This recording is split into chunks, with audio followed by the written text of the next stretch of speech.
उन्होंने अभी भारतीय जनता पार्टी की सदस्यता ग्रहण की है और आज हम तो इसलिए आए हैं।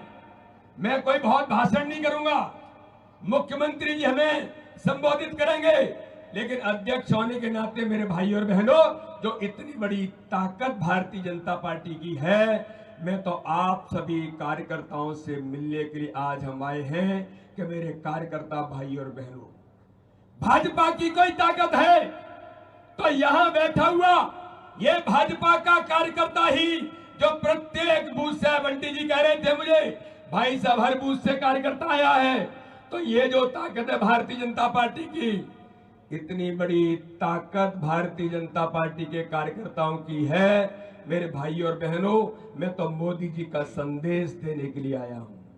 मोदी जी ने कहा है ये जो चुनाव है 2024 का चुनाव, देश के अंदर भाजपा का कार्यकर्ता अथक मेहनत और परिश्रम कर रहा है, लेकिन इस चुनाव को मोदी जी को तीसरी बार प्रधानमंत्री बनाने के लिए देश की जनता चुनाव लड़ रही है, देश की जनता चुनाव लड़ रही है। और ये जो जनता जनार्दन है, भारतीय जनता पार्टी का कार्यकर्ता छिंदवाड़ा के प्रत्येक बूथ पर निकला है।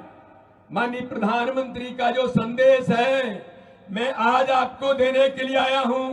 प्रधानमंत्री ने झाबुआ की विराट सभा में कहा, आदरणीय डॉक्टर मोहन यादव जी, महेंद्र जी भी उपस्थित थे। प्रधानमंत्री ने कहा कि एक जड़ी बूटी मैं देना चाहता हूं, उसको हर लोकसभा में हर बूथ पर लागू करना है। और जड़ी बूटी क्या दी इस चुनाव के लिए?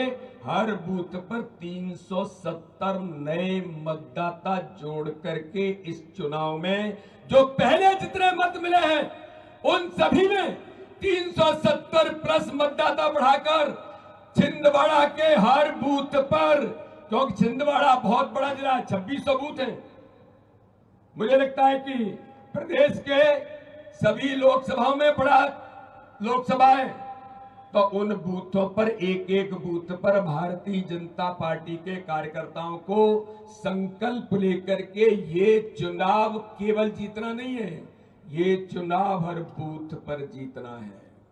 तो डॉक्टर श्यामा प्रसाद मुखर्जी, पंडित दीनदयाल उपाध्याय, अटल बिहारी वाजपेयी, ऐसे लोगों ने इस देश के अंदर जिस भारतीय जनता पार्टी को खड़ा किया, तो मेरे कार्यकर्ता भाई और बहनों, छिंदवाड़ा लोकसभा का हम सबका संकल्प है कि इस बार कभी पटवा जी के नेतृत्व में इसी छिंदवाड़ा में विजय का परचम फहरा है।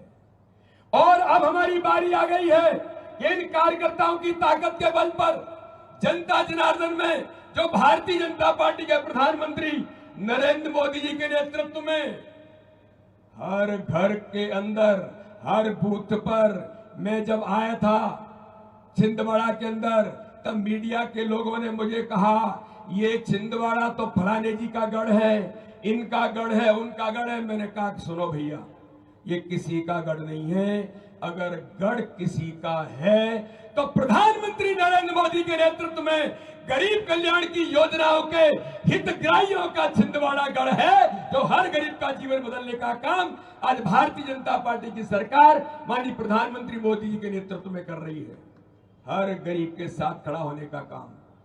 तो मेरे भाई और बहनों, प्रधानमंत्री नरेंद्र मोदी जी ने इस देश के अंदर भ्रष्टाचार की राजनीति को समाप्त किया है, इस देश के अंदर परिवारवाद की राजनीति को समाप्त किया है। तो मैं छिंदवाड़ा की जनता से और कार्यकर्ता भाई और बहनों में आपसे पूछना चाहता हूं, यहां के एक सांसद रहे श्रीमान नकुल नाथ, मैंने पूछा लोकसभा के अंदर कि आपने कभी लोकसभा देखी थी क्या? लोकसभा के अंदर उपस्थिति तो है ही नहीं।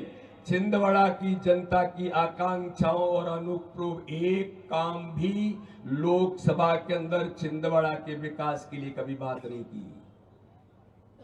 भ्रष्टाचार में आकर डूबे हुए कमलनाथ, जिन्होंने इस मध्य प्रदेश को 15 महीने जब मुख्यमंत्री थे, इस मध्य प्रदेश को भ्रष्टाचार का अड्डा बना दिया था। और इसी छिंदवाड़ा के अंदर एक नहीं, सिंचाई की परियोजनाओं में करोड़ों के भ्रष्टाचार करने का काम श्रीमान कमलनाथ आपने किया था। गरीब छिंदवाड़ा की जनता को, मेरे आदिवासी भाई और बहनों के, मैंने कहा दिलानी के साथ कि श्रीमान कमलनाथ, छिंदवाड़ा को आपने क्या दिया? आपने गरीबों के खून को चूस करके जिस प्रकार से आपका राजपाट बढ़ाया, आप लगातार बड़े उद्योगपति बन गए। कहां से बने? इसी गरीब छिंदवाड़ा की गरीब जनता का खून चूसकर। तो एक गरीब जनता पूछना चाहती है कि आज आपने केवल अपने परिवार को बढ़ाएंगे।